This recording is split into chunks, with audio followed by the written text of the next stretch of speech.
When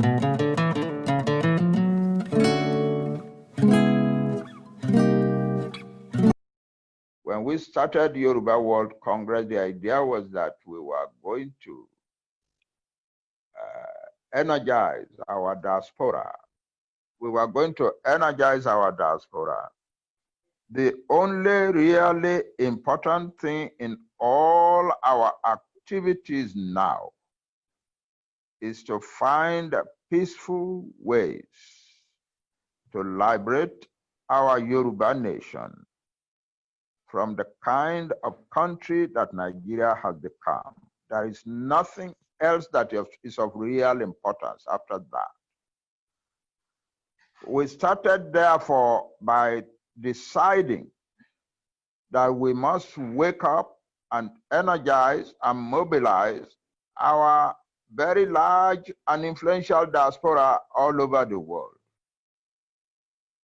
The decision very definitely was that the diaspora in each country will form a chapter and work as a chapter to increase the image, to improve the image of the Yoruba nation in the country where they live, so that they may be able to guide the Yoruba nation to influence the rulers of that country to support our quest.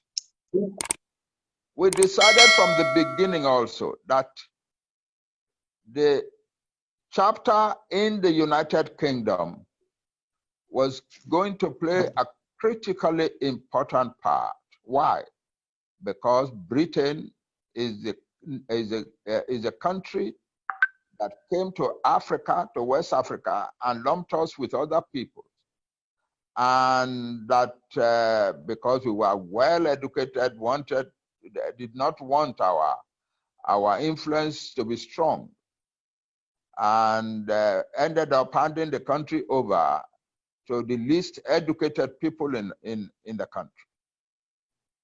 And the least educated people have operated from a position of fear of us and fear of the other educated peoples of Nigeria. And the result is that our nation has gone down, down, down. And we cannot continue to see it go down, down, down. We are a great and splendid nation. We cannot let our nation be destroyed. We have to liberate it and then revive it and build it back to power. And we are potentially a prosperous and powerful country in the world. So the duty of each chapter that we said will be created is to build up the image of the Yoruba nation in the country where they live, in the country where they live, in the country where they live. It is okay for Yoruba people or Yoruba groups or a chapter that knows of a country where there are Yoruba people, but where they do not yet have a chapter. It is okay to encourage those people to start a chapter of their own. But when they start, they are not under your chapter. They are a chapter entirely on their own. That is the design, the form, the format of the Yoruba Congress from the beginning. It is not changeable. It was decided upon after very, very careful study of the situation.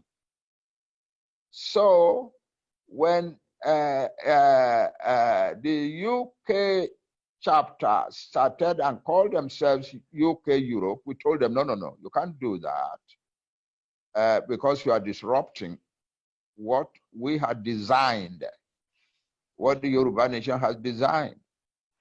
And it is that has been causing all this trouble.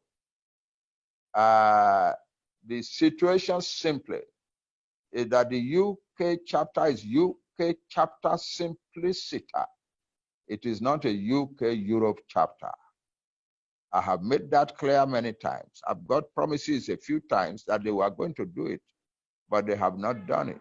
I repeat now, for the benefit of all Yoruba people in all parts of the country, in all parts of the world, that each chapter is limited to its activities in its own country.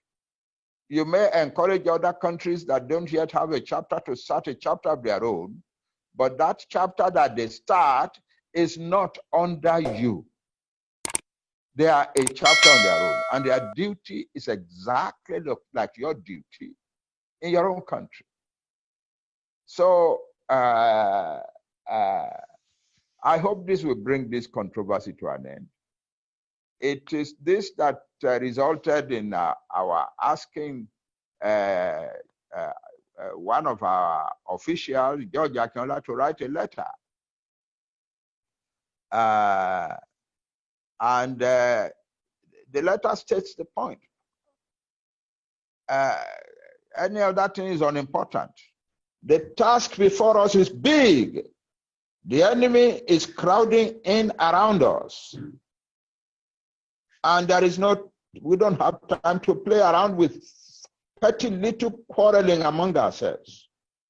Let everybody settle down to the task for which they have been set up, and let us face the struggle of liberating our nation. First of all, defending our country, which is now in danger in many respects. But thank God our people are waking up as a result of our prompting.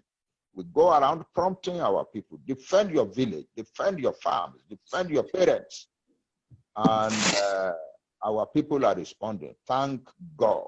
Yoruba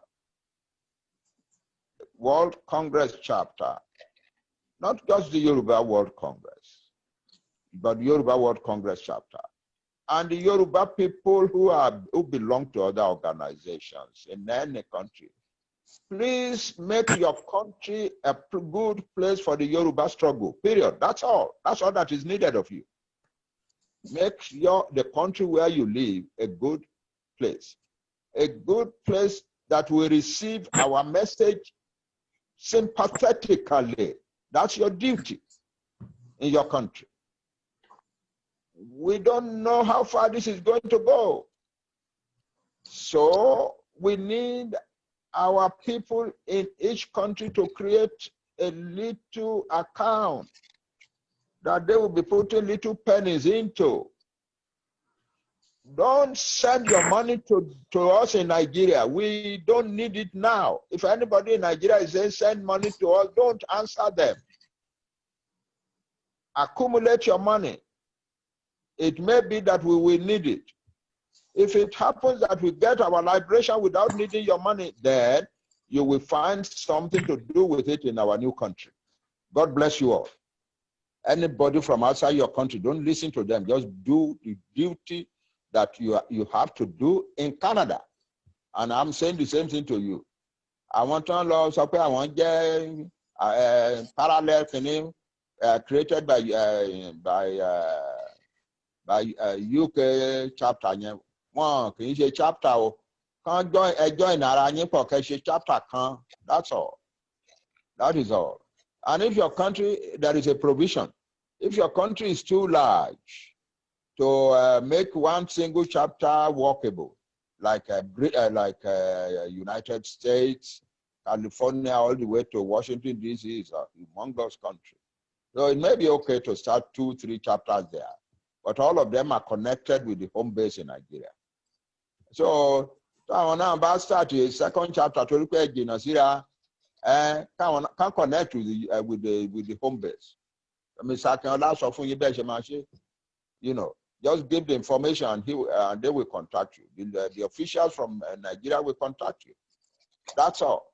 There is no, I repeat, there is no chapter that has a right to create a chapter in another country. Your business is limited to the country where you live. You have no business outside your country. That's all. It's simple.